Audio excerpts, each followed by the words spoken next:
하반기부터 초등학생 긴급 돌봄 시설인 거점형 키움센터가 늘어나고 어린이 응급의료 시스템이 강화됩니다.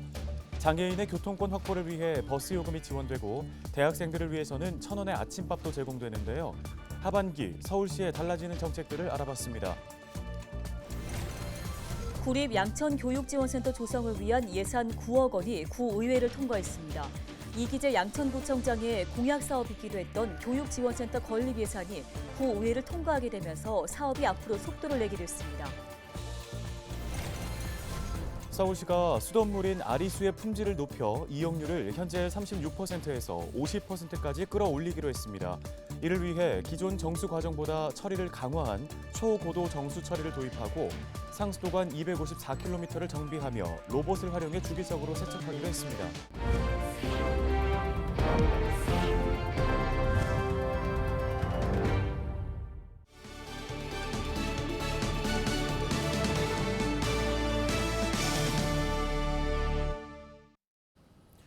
여러분 안녕하십니까? 헬로티비 뉴스입니다. 민선 8기 1년을 맞은 서울시가 약자와 동행하기 위한 새로운 정책들을 시행합니다. 또 서울시의 매력을 높이기 위한 다양한 사업도 추진되는데요. 네, 하반기에 달라지는 서울 생활, 김호 기자가 정리했습니다. 방과 후 초등학생들을 돌보는 서울의 한 거점형 키움센터. 긴급 돌봄이 필요한 아이들을 위해 교육은 물론 다양한 취미 활동과 놀이를 즐길 수 있습니다. 여기에 간호사가 상시 거주하면서 아픈 아이들까지 돌보고 있어 인기가 높습니다. 현재 서울 거점형 키움센터는 5곳, 오는 10월 양천구 센터가 문을 열면 올해는 모두 6곳이 운영됩니다. 그런 돌봄 공간에서는 체험하기 어려운 문화, 예술, 창의 체험 활동을 좀 보다 넓은 공간에서 자유롭게 뛰어놀 수 있는 돌봄 공간인데요. 아이 키우기 좋은 환경을 만들기 위해서 서울시가 운영하는 시설입니다. 영유아를 위한 서울형 키즈 카페도 현재 8곳에서 하반기에는 42곳이 추가됩니다. 어린이들을 위한 응급의료 체계를 강화하기 위해 7월부터는 24시간 소아 환자 전문 야간 상담센터가 운영됩니다. 대학생들에게는 1,000원의 아침밥이 제공됩니다. 서울 소재 27개 대학 학생들은 2학기 개강일부터 11월 말까지 1,000원만 내면 양질의 아침 식사를 먹을 수 있습니다. 청년 전세 사기 피해를 막기 위해 전세 보증금 반환 보증 가입 시 지원되는 보증료 지급 기준은 완화됩니다. 기존 보증료 기준은 전월세 2억 원까지였지만 하반기부터는 3억 원으로 확대되고 소득 기준도 연 4천만 원에서 5천만 원까지 늘어납니다. 돌봄이 필요한 어르신들을 위해 공공노인요양시설이 오는 8월 강동구에 문을 엽니다. 또 8월부터는 버스를 타는 장애인에게 버스 요금이 지원됩니다. 만 6세 이상 장애인은 신청을 통해 매월 5만 원의 버스 요금을 지원받을 수 있습니다. 장애인분들이 이제 이용한 교통 요금을 월 5만 원 한도 내에서 환급해주는 방식이고요. 신청은 온라인으로도 할 수도 있고 또 동주민센터에 직접 방문하셔서 하실 수도 있습니다.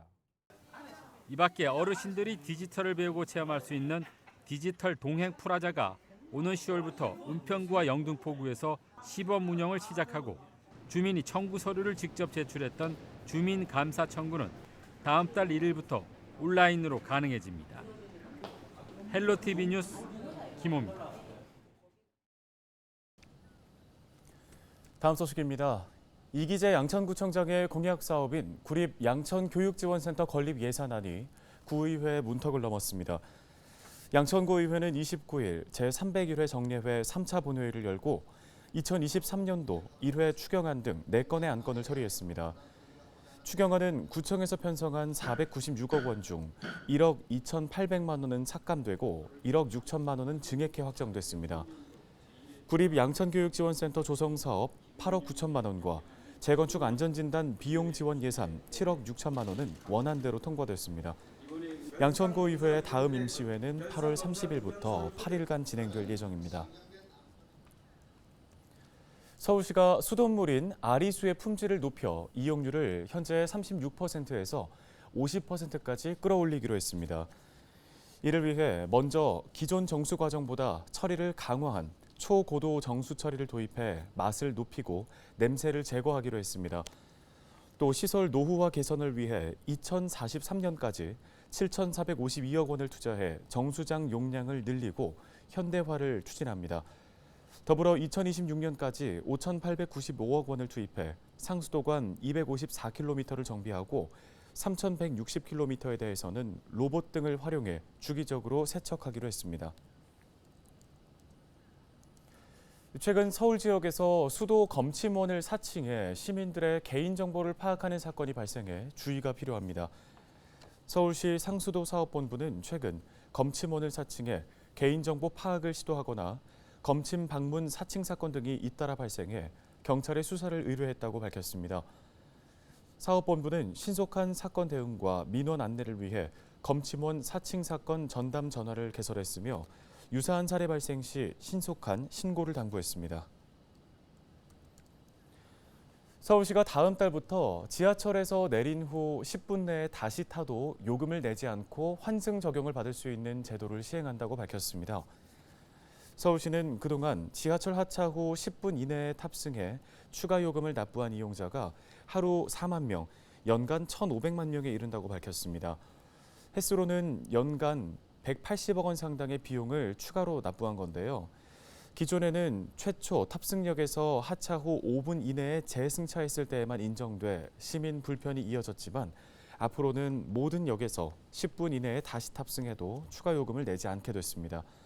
10분 내 재승차 제도는 서울시의 창의 행정 사례 1호로 선정된 제도입니다.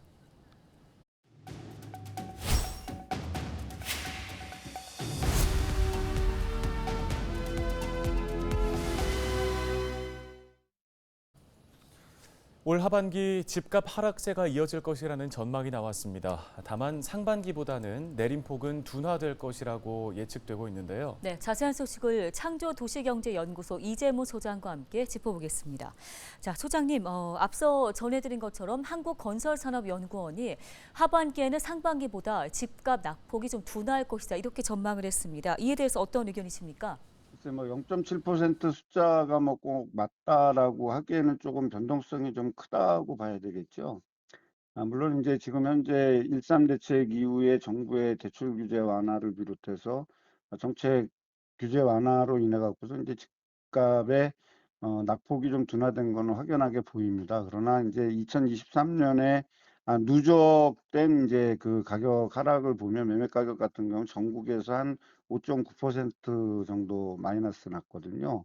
서울 같은 경우는 4%가 하락했고 경기는 한 8% 가까이가 하락이 됐기 때문에 이제 하락폭이 조금 둔화된다 하더라도 전반적으로 주택 가격은 좀 하락 기조를 유지할 거로 보여집니다. 그런데다가 최근에 이제 전세 가격이 하락폭이 크기 때문에 그 전세 가격이 아마 매매 가격을 좀 더 하락시키는 원인이 되지 않을까 이렇게 생각하고 있습니다. 네, 하반기에 역전세 우려가 큰데요. 역전세가 집값에 영향을 주지는 않을지 궁금합니다. 전세 보증금을 돌려주기가 힘든 집주인들이 매물을 좀 내놓진 않을까요? 예, 일단 역전세가 뭐 집값에 영향 주는 거는 아까도 말씀드렸지만 당연할 거라고 보여지고요. 특히 서울 같은 경우는 이제 매매가가 한 4% 하락했지만 전세가 같은 경우는 10.74%가 하락했거든요. 그러니까 뭐냐면 전세가는 당연히 이제 매매가를 하락시키는 요인이 될 수 있고 이렇게 된다라면 이제 전세보증금을 돌려주기 힘든 주인들이 많이 나오겠죠. 특히 이제 갭 투자를 하신 분이라든지 이런 분들은 이제 전세 가격이 이제 하락하게 되면은 그 차액을 이제 돌려줘야 되는 어떤 상황이 생깁니다. 그래서 정부에서도 그런 부분에 이제 뭐 한시적으로 DSR 규제를 완화한다든지 이제 이렇게 하고 있지만 이것이 과연 직접적으로 매물로 이어지기에는 아직 좀 시기가 좀 빠르지 않나 이렇게 생각이 들어요. 일단 그리고 거래가 확연하게 늘어났을 때 매물을 나누면 이제 이게 거래로 채택이 될 수 있는 여지가 있지만 거래량이 늘지 않은 상태에서 실제로 매물이 나온다 하더라도 집주인들이 이 집을 팔아서 임차인들에게 전세보증금을 돌려주기에는 좀 더 험난한 길이 되지 않을까 이렇게 생각이 됩니다. 네, 금리가 높은 상황에서 요동치는 집값을 보면 실수요자들은 불안할 수밖에 없습니다. 이들이 매매를 고려해 볼 만한 집값 안정의 시그널이 좀 있을지 조언 부탁드립니다. 일단 뭐 일반적으로 이제 주택 가격이 하락하는 어떤 장이 되고 이제 이것이 바닥에 근접하게 된다 그랬을 땐 매매 가격이 이제 하락하면서 이제 거래량이 늘어나는 어떠한 신호가 있을 수 있거든요. 근데 아직까지 뭐 집값이 서울 같은 경우는 이제 뭐 다시 이제 상승한다라는 어떤 기대 심리도 있기 때문에 아직까지 이제 뭐라 그럴까요? 이제 매매를 내놓거나 아니면 이제 지금이 바닥을 찍었다라고 보기에는 이제 좀 한계가 있습니다. 그러니까 이제 전체적으로 이제 주택 가격이 어떠냐 아니면 전세 가격이 어떠냐라고 보기보다는 실수요자들은 이제 자기가 살고자 하고 또 자기가 매입하고자 하는 그 주택 인근 지역의 어떤 실거래가, 특히 이제 국토부에서 발표하는 실거래가를 중심으로 이제 모니터링을 좀 할 필요가 있고요. 또 이제 그런 것들이 거래량이나 이제 가격의 변화 추이를 보느냐에 따라서 내가 이제 매도 타이밍 또는 매수 타이밍을 선택하는 것이 제일 좋지 않을까 이렇게 생각을 합니다. 네, 오늘 도움 말씀은 여기까지 듣겠습니다. 창조도시경제연구소 이재문 소장이었습니다.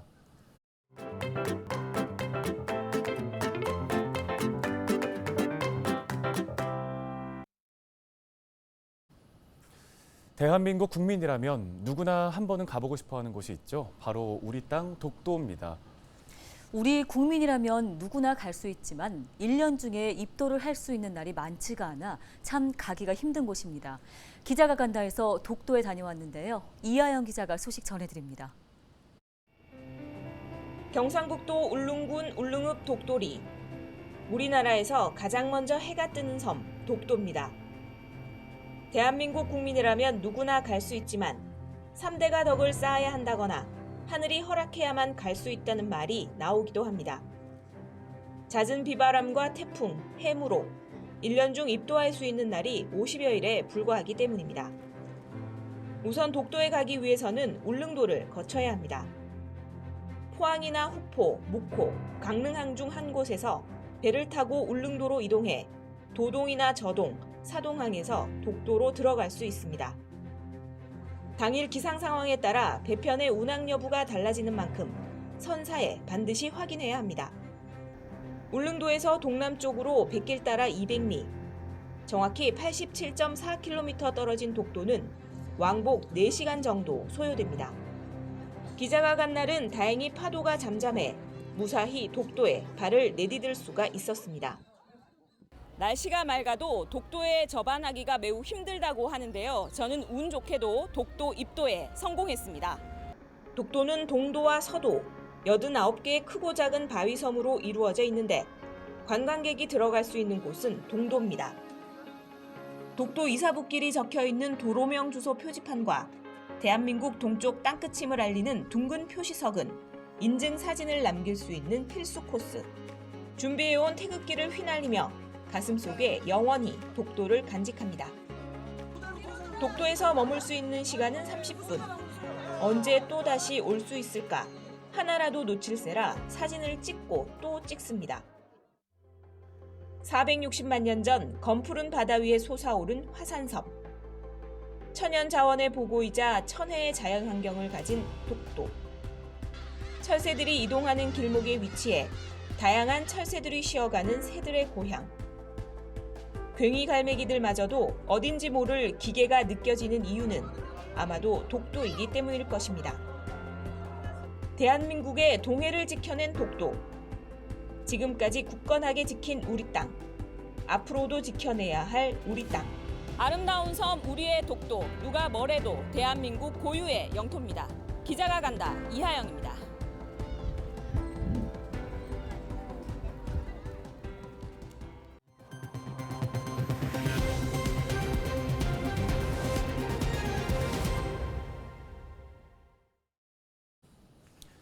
일본 국회의원과 지방의회 의원 등 일본 정부 관계자 30여 명이 은평구를 찾았습니다.